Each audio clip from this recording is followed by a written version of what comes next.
my YouTube channel Techno Working. Today I am going to unbox Realme 8 5G. It's the cheapest and best 5G phone under 17,000 rupees. In this phone, you will get Dimensity 1200 processor. Nowadays, Dimensity processors are almost same and much better than the Snapdragon processor because it is more cheaper than Snapdragon processor. Now we'll look about the specification. It has 90Hz fast refresh rate and 40Hz camera. And most important thing, it is a future ready phone because it has 5G network and 7 5G bands which will sure to work in India. So don't take tension about the 5G network. It has huge 5000 mAh battery which we can easily use 24 hours.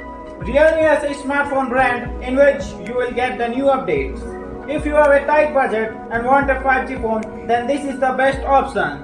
Here is the box and here is the Realme 8 5G. This is the Realme 8 5G charger which is 18 watt fast charger.